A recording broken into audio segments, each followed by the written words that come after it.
Hey guys, this is Christina and Michael from Justin and Christina's RV Van Life.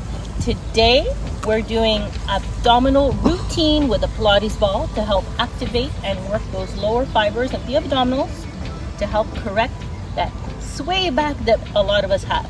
Not just the pregnant women, a lot of people have a lordosis. So stay tuned.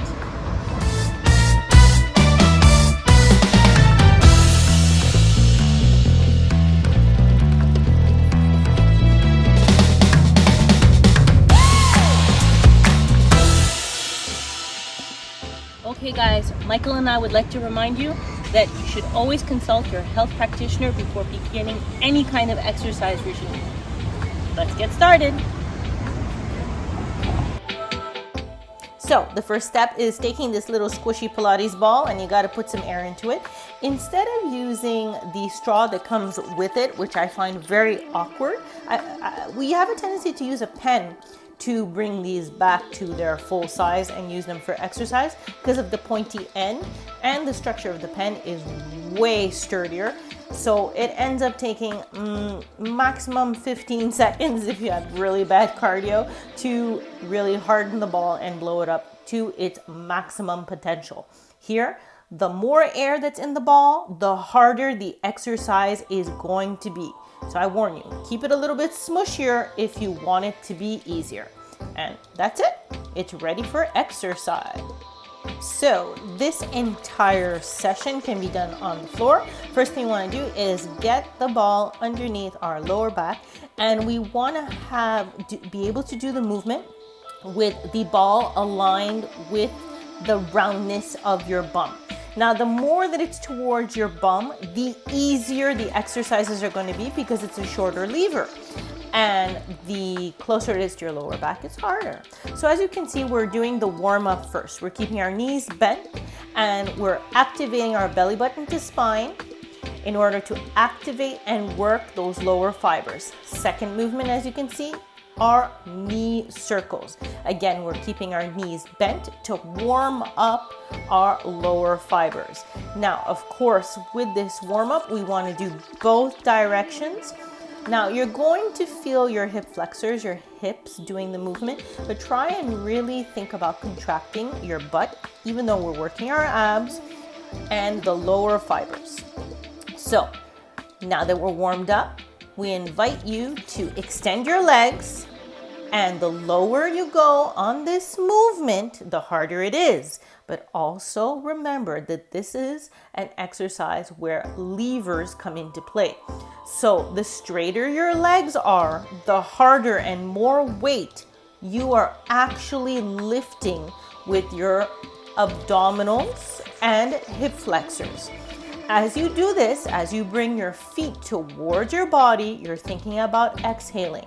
We did the warm up of the leg circles, knees bent. Now, as you feel comfortable, do your leg circles with your legs extended, respecting your flexibility.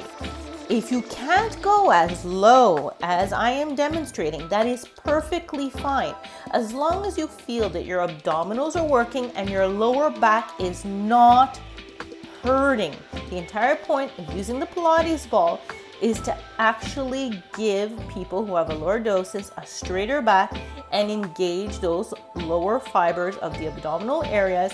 And both men and women have Kegels, so you're thinking about belly button to spine to try and help and strengthen the front part of your body in order to counterbalance a swayed back.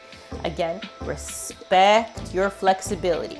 Now, legs together, and it doesn't show, but we're bringing one leg up at a time, and it's very important to keep the legs towards the floor. Of course, you can go lower and lower as you get stronger. Respect your body. And when you're doing this movement, as your leg is coming up, we're always thinking about exhaling as we come up. Inhale down, exhale. Inhale down, exhale. And you're on a ball. Try not to do bouncy too much. The goal is to actually use your muscles, not the bounce of the ball or the momentum of being able to swing your legs. You can do it rapidly, you can do it slowly, but what's important is that you're feeling your legs. Now, as you saw, you can also place the ball underneath your body by lifting up your pelvis. So we're continuing with this movement, but we're simply demonstrating how to do it a little bit more rapidly, and also the slight deviations in height that where your legs are placed that you can use in order to do the movement. Here I'm stabilizing with my arms and I'm concentrating on my abdominals by actually touching them with my hands to feel that I'm actually activating them. In my case, this is very important because I had an emergency C-section. So if that's the case, if you don't feel your abs and you're feeling your legs more, you can place your hands there to try and feel them more. Now, knees bent and extended, this will continue to work your abdominals. It is an exercise of a lesser intensity. So as you extend your legs and bring back, you're thinking about contracting your glutes, your butt, each time the leg is being brought in. So you're inhaling and exhale, contract, inhale, exhale, contract. Because your knees are bent, it is easier. Now the scissors, the higher you are on this movement, the easier it is. And the lower that you're placing your feet, the harder it is. What's fun about this movement is you can play around with the scissors kick. And that's it. Good job, guys. We would like to remind you that if you want to increase the intensity of this routine, you can go back and do a second or third set. You can also listen to the modifications that I give as an option for some of the exercises to decrease or increase the intensity, right? We say bye-bye. Guys, thank you so much for watching our YouTube video. Subscribe, like, and share. Please comment, we want to hear from you, and hit the bell to be aware of our new videos. Bye!